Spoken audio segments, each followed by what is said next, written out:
Charles Gabrean here. Today we're going to talk to one of the greatest entertainers out there, Peter Noone. But before we get into the interview, I want a little background on the year 1965. The year 1965, who do you think the biggest group in America was that year? Well, of course, it's got to be the Beatles. No, it wasn't. They were the biggest group globally. How about the Stones? Yeah, Stones had Satisfaction, a great big giant song, but they weren't the number one group in the States. How about Elvis? Elvis Presley had a big hit that year. A top 10 hit of the whole year, Crying in the Chapel, but he was the number one guy. It was Herman's Hermits, and Peter Noone was the front man of that group. So between March of 65 till August of 65, for 24 consecutive weeks, they had a single in the top 10. 24 consecutive weeks. And then they also had two number one songs. Mrs. Brown, You Have a Lovely Daughter, a number one song, and I'm Henry the Eighth I Am, another number one song. By the end of the year, they had three songs in the top 25 of the year. Can You Hear My Heartbeat was number 8. Mrs. Brown, You Got a Lovely Daughter was number 19, and Silhouettes was number 22. So they had 3 songs in the top 25. That's unheard of in that period. Unheard of. So they were huge. It was a fantastic year. And before we get into the interview, I want you to see some clips from years ago, and then clips of him today, because he looks great. He's got great energy. He's a great entertainer. So again, we're going to see some clips. My name's Charles Gabrean, and welcome to the Charles Gabrean Show. We'll see you soon. She's the kind of girl who's not too shy, and I can tell I'm the kind of guy. She dances close to me like I hope she would. She lets me like I hope she would. Something tells me I'm into something good. We are sure it up to, and then she's not close to me. The whole night round. We fall in love.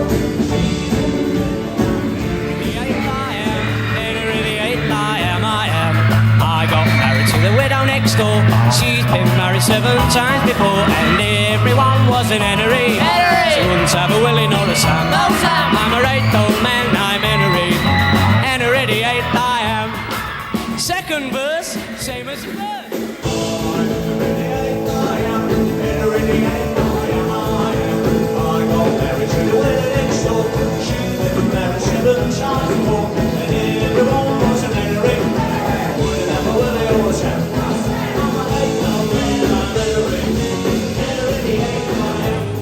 Just a little bit better. Oh, oh, oh, oh, oh, oh. He'll take you to nightclubs in a shiny limousine, buy you furs and diamond bracelets, make you look just like a queen. But I can give you love, oh, sweet, sweet love. Oh, now ain't that just a little bit better? Oh, oh, oh, oh, oh. I hope you enjoyed the clips. And now for my interview of Peter Noone on the Charles Gabrean Show. You started in show business when you were so young. How old were you? You know, I think when I got into show business, I was probably about 12, 1961, 12, 13, and I got a TV show. I was at Manchester School of Music, and they had auditions for some kids, and I think I was the only kid in the school, so they said him, and I got a job and got a union card, and I was a professional entertainer. It was a soap opera, right? It became that, yeah. You know, once I got a card and I was the person, I played every kid part that there was. You know, I wasn't really an actor. I just stood up there and said, "Hey, Spudder, what time's dinner?" and stuff like that. What did your parents think about you going into show business? You know, they were pretty good. My parents were busy. They're both like all English parents, British parents at the time. They both had jobs. Both mums and dads went to work. I lived with my grandparents, and they were in bed every night and fast asleep by 9 o'clock. So life began at 9 o'clock. How did you start playing at the Cavern Club in Liverpool? You know, we had to work our way up there. We started in the little youth clubs near where we lived. And the trick was to get a following. And if you had a following, then you could grow. And we had like a little, very, very local, like every place that we played you could walk to. And then we started getting jobs a little bit further away where you needed to get on the bus to go to work. You know, the drummer would put his kit under the stairs on a double-decker. And we sort of grew. And then Bob Wooler, who booked the Cavern, heard about this other Manchester band. You know, there was Wayne Fontana and the Jets, there was the Hollies, there were quite a few little bands in Manchester who were kind of growing out of Manchester. And it became our turn, really, and we'd drive up there and we'd do the lunchtime session. And then they had a lunchtime session, and then they asked us to do the junior Cavern, which was from 4 till 6. And then we sort of ingratiated. Bob Wooler liked us. He didn't like the music, he liked us. And then he gave us the nighttime Cavern. So we grew into this, we earned our way into the nighttime. Wasn't it really, really tiny? It was very tiny, but that was the biggest thing that we knew at the time. It was it's like the Beatles had played there, and the Searchers had played there, and Billy J. Kramer had played there, and everyone had played there, and the Undertakers played there, and the Big Three, and we would go and see those bands and never realised it was small. All the places that we played were small. The Oasis in Manchester was small, the little youth clubs were small, so we didn't expect suddenly to get into the big time because it was the club scene.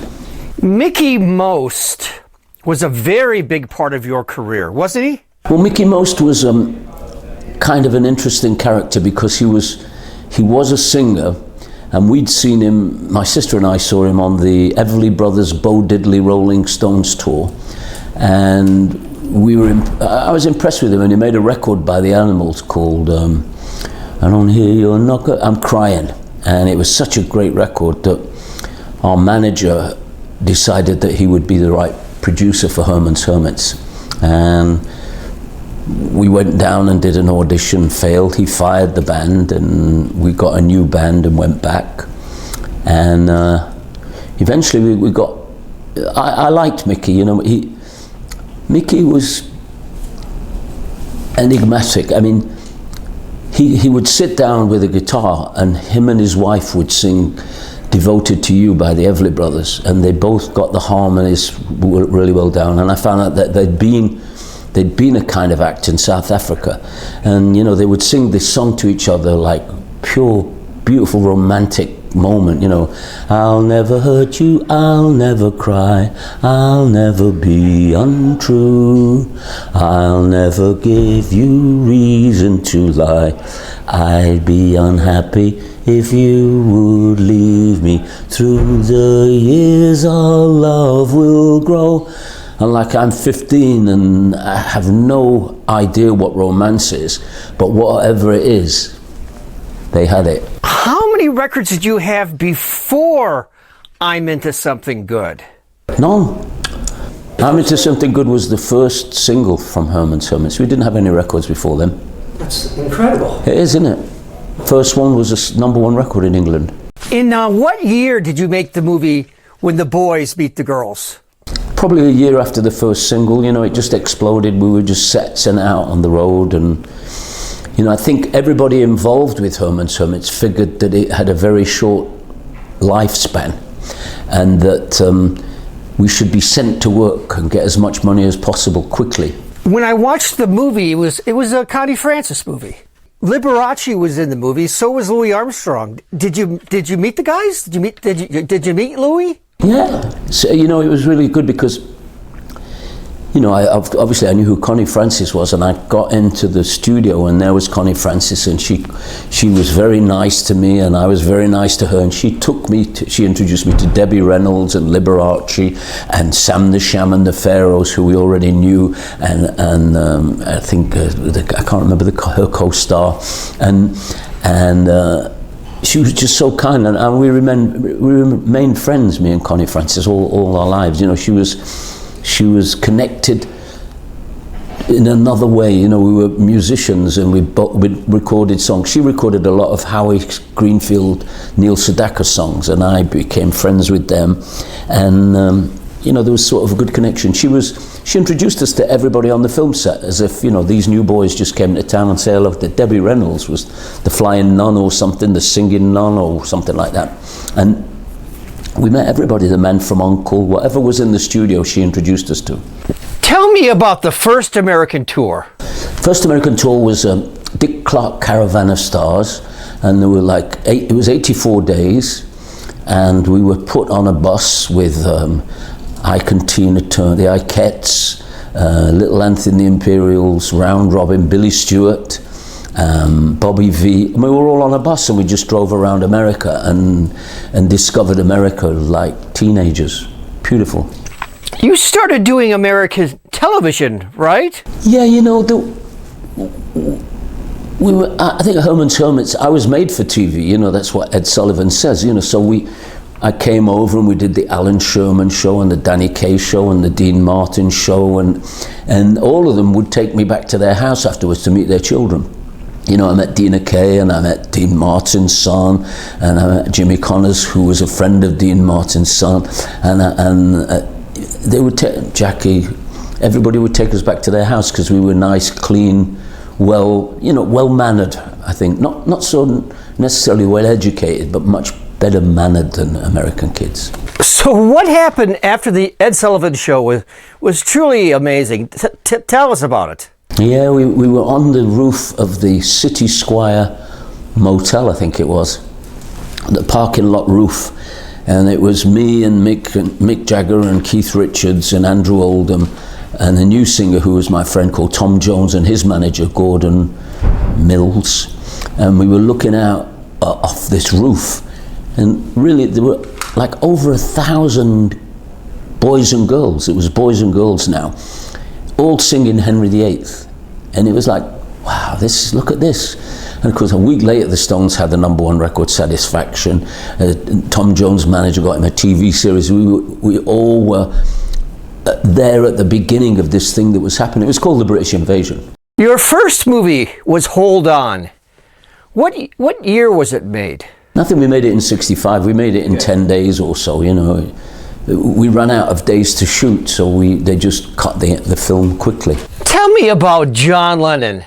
He was always the one that everybody wanted to sing like. You know, everybody thinks Paul McCartney. We all liked Paul McCartney, but everyone wanted to be able to sing like John Lennon or maybe Tony Jackson from The Searchers. They were the two go-to singers. And because I was just a fan of the Beatles. I mean, I'd run into them and meet them and all that stuff, but I was really just a fan. I couldn't call myself a friend. And he was always nice to me. He always called me Hermit. He'd buy me a drink when we were in a place where my name was Hermit. Come on, Hermit, have a drink. So there you go, and that was it. He was a good guy. Nice, easygoing. He was kind of single as well. All the other Beatles at the time had girlfriends, like Mary. They had like models and doctors' daughters' girlfriends, and he wasn't going back to Liverpool to his wife. He was out with me. Now, how did you meet Elvis and then interview him? That's unheard of. You know, we knew Tom Moffat, who was the promoter in Hawaii. He introduced us to Colonel Parker, Tom Parker, and he told us that Elvis was making a movie up in the Hawaiian village, which is in the mountains of Hawaii, a real Hawaiian village. And somehow, because we were kids, you know, he said, can we go and meet him? And they go, okay. And we got up there. He had to be in the car at 5 a.m. Me and Barry, the drummer, made it. The rest of them slept in. And we got up and he was quite an amazing. He was the complete opposite of what we expected, because he was funny and he was charming and he punked us and he just was a good guy, you know. And we'd expected this. He was not at all like that. It was like a typical. He could have been in an English band.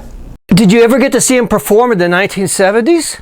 Yeah, I go and see them a lot, and I saw Tom Parker a lot after that. But you know, that was the best time for Elvis, because remember he until the Beatles showed up, he was the end of the game, and I think when the Beatles showed up, he had to change his plan a little bit. You know, he just wasn't that kind of thing. Had lost some of its allure, and I think it was good that he met us, because we were fans. You know, we didn't think anything other than, you know, I remember saying to, you know, Elvis, I'm such a big fan, you know, and you've got 5 different voices. No one has 5 different voices. And, you know, he must have been charmed, because it was the first person who didn't talk about his looks or his pelvis, or I just talked about his voice. He had the most fantastic voice. Same as Tom Jones. Tom Jones has a great voice. Yeah. He's still touring. Yeah. In 1965, you were the biggest American act. Well, I think you had 11 top 10 singles in 15, 16 months. You were on a roll. Not really, because we were just on the road. You know, we were a road band. We were working class boys, and we had a job, and we did the best we could do. You know, we didn't have the best equipment, we didn't have the best manager, we didn't have the best anything. We just set off on trips. You know, we'd go France, Belgium, Holland, Germany, Switzerland, Italy, Spain, Israel, Hong Kong, the Philippines, Australia, New Zealand, Hawaii, Rochester, New York, back around the world, and then go back to England and do a tour, and then start again. France, Belgium, Holland, Germany, Switzerland, Italy, Spain. That's who we were, touring band. We still are. I just watched your movie, Mrs. Brown, You Have a Lovely Daughter, and you had a great cast. Stanley Holloway, he was in My Fair Lady, and then your cinematographer worked on a Bridge on the River Kwai. How did you get everybody? Yeah, I know, it's quite amazing, but they were all available, remember. Show business is a weird thing, you know. Those people, they were nice people, and they were nice to us, you know. We were just some little pop band, you know, little teenage boys running around, and the fact that they had the grace to be nice to us is still shocking to me. Your manager was the same manager as the Rolling Stones. At the time, yeah. How did that happen? It was easy, because we were the antithesis of the Stones. They were the bad boys of rock, and we were the good boys of rock. And we didn't have to pretend to be bad or good, because we were just ourselves. I listened to your album Blaze, and it seems like you're trying to change your style. Any truth to that? I don't know, really. You know, a lot of people talk about it, and I don't remember much about it. I think it was just experimental stuff in the studio. I don't think there are any singles on it. We weren't trying to make a single, so... Museum, I think. Yeah, but you know, that wasn't made as a single. That was like something that Donovan didn't like and gave to us. It's his track. So I think we were just messing around in the studio, and somebody put it in an album, you know, like the Monkey's Head. When you started making some money, did you buy anything really special or important? I gave most of my money to my mum and dad, because they spent money more than I did. But I had a Ferrari Dino, and I had posh cars, but I never really got into it. You know, I didn't feel good in it. You know, you couldn't get a girl to get in a car like that. Was your manager trying to change your style in 68 or 69? Because it seemed like the music was a little different. Nah, you know, I think we just were growing and growing and growing. You know, we were teenage boys at the beginning. By 69, we were probably 20. Okay. You know, so we were just changing direction, really. You know, we were expected to grow up. Which market was your record company pushing? Was it the American market or the European market? Well, we did much better. We sold much more records in England. We started off by we made records for British radio, and then some of our records got picked up by American radio, like Mrs. Brown and Henry VIII. But in England, in Britain, the BBC liked different kinds of music, so So we continue to make records. Lots of our records, all the biggest Hermits records were after, when people think Hermits were finished. You know, they were all in 69, 70, 71. The swinging 60s must have been a lot of fun. Tell me about it. Yeah, you know, but I've always had fun. I'm an easygoing person. 60s was great because, you know, nobody ever told us who the governor of Michigan was, because we just didn't care. No politics in your music, right? We didn't care, we were kids. Okay. You performed for the Queen Mum. Let's talk about that, because that performance was a little different. Yeah, what is it Oh called? yeah, What's yeah. it called? Herman meets the Queen Mum or something like that. Yeah. It was your voice. You had very different style at the end in that. Yeah, we were trying, you know, because it was for the Queen, so it was a special performance. We did songs that we thought she liked. Can you tell me about the boys in the band? Because you don't always hear about the other guys. Well, Keith Hopwood's still around, and he's coming to play with this band next week. He's coming over from England to do one gig with us because he wants to, and he's got a record that he's putting out that we made together. And Carl Green has disappeared. He shows up now and then, and he sometimes can come in the band if he wants to. Barry Whitwam has a band called Hermits that tours in Europe and America and Australia, but not in America. I own the name in America. And Derek Leckenby passed away quite a long time ago. Okay. So that's the band. You were voted Entertainer of the Year not long ago. We're losing all our entertainers. Yeah, but there's nowhere to start anymore. You know, there's nowhere to start, to begin being an entertainer. You know, people don't even sing in their front room anymore. They're in their room with headsets on, and you know, so it used to be families sang together and went to church together. Well, that's gone. So there's nowhere to start, really, is there? You know, when you see a comedian, they're already 22 years old. You know, Herman Hermits, we were teenagers. We got a shot to play little youth clubs when we were 12, 13. None of that. First of all, it isn't safe anywhere. You know, I say, just imagine this. The Beatles did a concert at Shea Stadium, and 30,000 mums and dads dropped their teenage girls, 13-year-old teenage girls, off at Shea Stadium and said, we'll be back to pick you up at 9 o'clock. Times are different now. You wouldn't drop your kid off at a stadium and ever expect to see them again. There'd be a chance you would, but you wouldn't expect it. So all that has stopped it getting going. I mean, there used to be hundreds of people like me. I've just outlived all the competition. You worked with David Bowie. What was that like? Yeah, I liked David. He was a nice boy. How did Bowie play piano? He only played the black notes, which was, you know, another, you know, like everybody's allowed 11 idiosyncrasies, and he had 12, and one of them was playing the black notes, only the black notes on the piano. So it's hard to sing his songs in F sharp, but what can you do?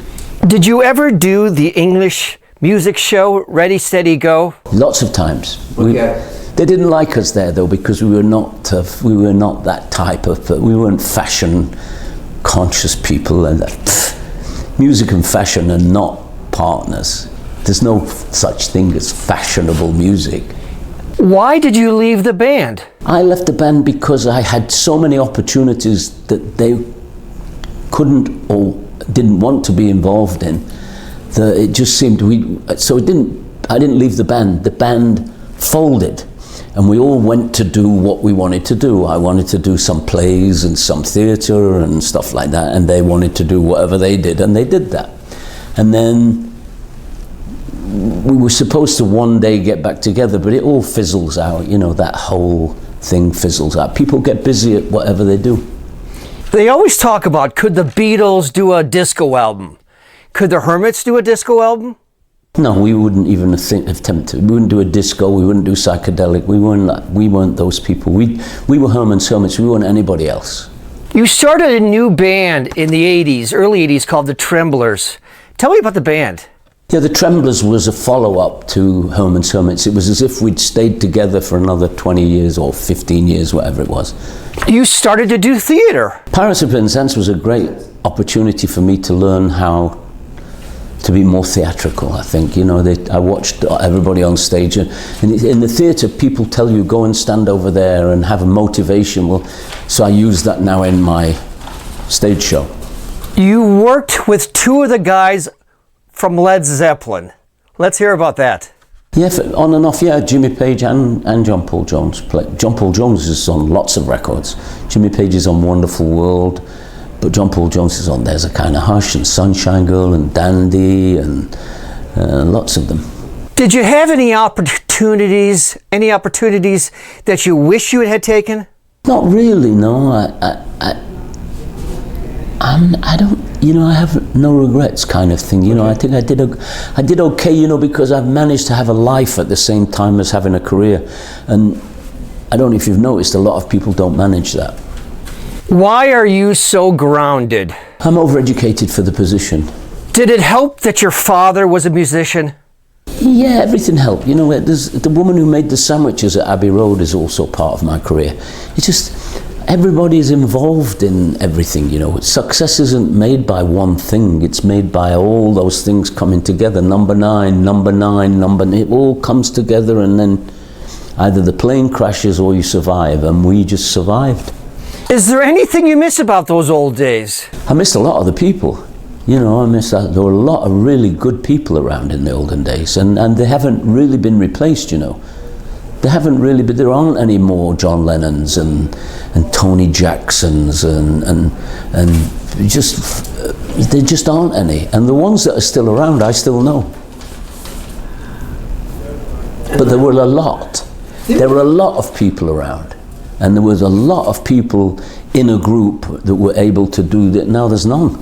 There's none. They're all people pretending to be a group. You had a teacher that helped you with your singing in theatre, didn't you? Yeah, lots of them in my life. Yeah, it was, the first one was Eunice Whitfield, who told me I shouldn't be a singer. And then I met Marge Rivingston, who was working with Linda Ronstadt on La Boheme or something, and she trained me to not throw my fastball early. Is there anything coming up in the future you want to talk about? You know, I just like to continue having a happy life, as long as possible, please. I've always said that I want the next 10 years to be the best 10 years of my life, not the worst. You do a serious radio show. You ever think about doing a TV show? Nah, you know, it never had much appeal to me because it's scripted. I'm a bit of a loose cannon.